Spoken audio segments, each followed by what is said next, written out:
Hello and good morning.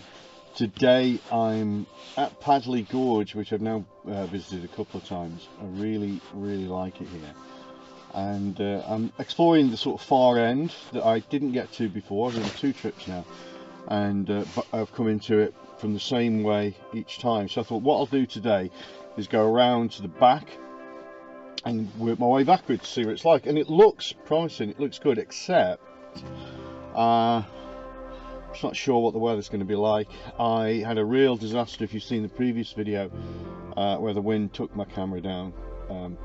The lens was absolutely knackered, and I've just paid the bill to get that fixed, and that stung. So I don't want that again, and it is pretty blustery, but at least I'm prepared for it. I know the wind is here, so you know I can weight my tripod and that kind of thing. It's not quite sunrise yet, although it's quite bright. At least I don't think it's sunrise. And it's been quite pretty, but it's fleeting. I don't think I'm going to get any sunrise shots. So I'm just sat here at the moment, waiting to see. There's a bit of rain, but it doesn't seem too heavy, and the sky is quite clear. A little bit of cloud, you know, which I'm hoping for, because part of what I'm looking for today is dramatic cloud. I'm hoping the mixed weather's going to do it for me, but we'll see. It's always rolling the dice when you come out of these walks. But let's see. Hopefully there's some prettiness down there for me to get the camera onto and share with you and see how it goes. I think you'll agree with me that that's quite a interesting tree. I'll just bring it down. Then there's also this millstone here, and I've been walking around to see if I can make this work in the image, and I'm not sure I can. I think it's too much. I think it's too contrived. I'm going to put a few shots on, hopefully, to show you what I did with it. But let's just ignore the millstone for now and go to this area. The tree right in the middle there, growing over that huge boulder. That itself is fantastic. We've got the other rocks framing it, and then you've got this nice little bit of colour at the bottom. All the dead leaves, all those browns, giving it a bit of colour. And then at the back, yes, the trouble with winter shots and trees is they tend to be very busy in the background, but the other trees are set quite a ways back, and this is so commanding. I'm so close to it. I think it's going to work. The proof is in the pudding. We'll take a look at the shot, have a look at the camera, how it's framed up, and then we'll see what happens. This is very straightforward. Tree bang in the middle, capturing the root system over the rocks, making sure there's enough of the leaves in to keep it nice and colourful at the bottom. Apply some contrast to it. The scene at the back, the sky isn't too bright, it's not blowing it out. I think we've got a winner, and yeah, let's see what we get.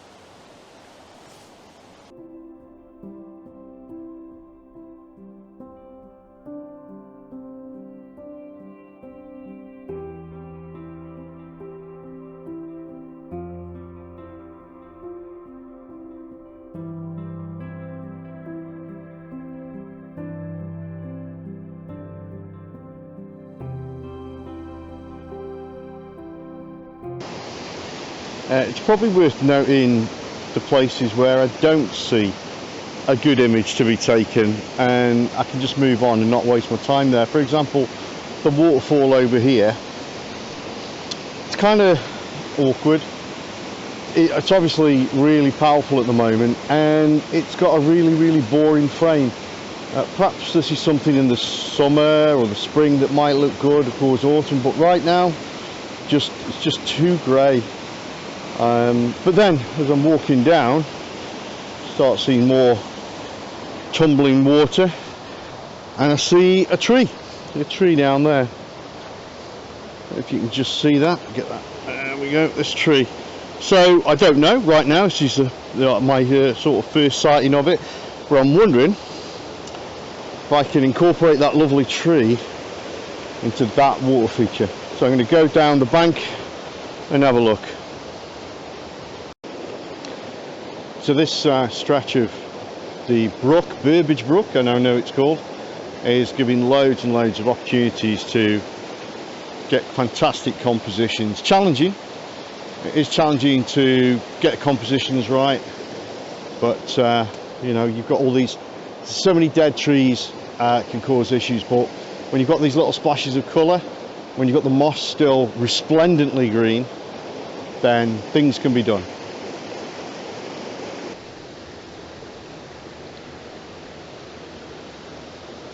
Okay, here we go, now framed up. Doesn't that look nice? Hey, that looks all right. There's a nice little rock sticking out there in that calm water area, leading to the very small drop there. This tree, this magnificent tree on the right, and this little burst of colour.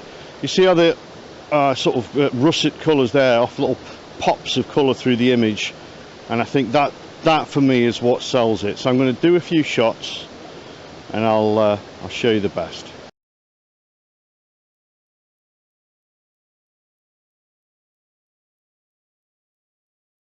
Well, it's warmed up a bit, which I'm very grateful for, and the sun is now hitting the top of the gorge. It's all lit up.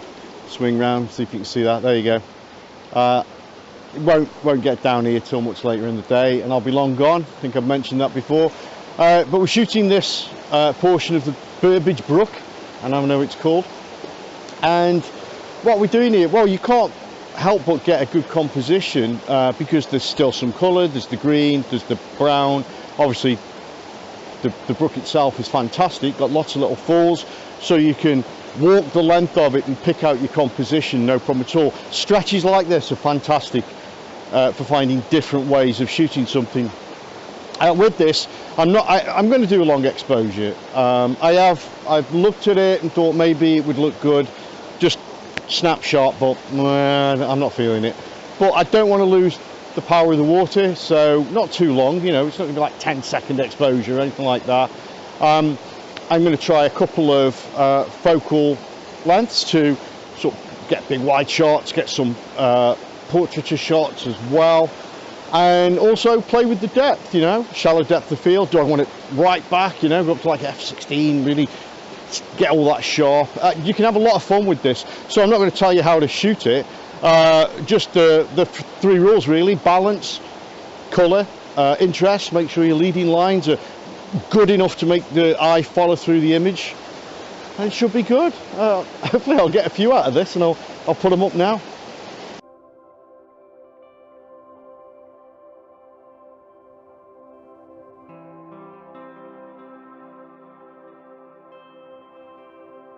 Next time I'm up this way, I'm definitely going to bring my amigo Johnny with me. I think it'd be great to see what he makes of all this scenery. So Johnny's been into photography for about 12 months now.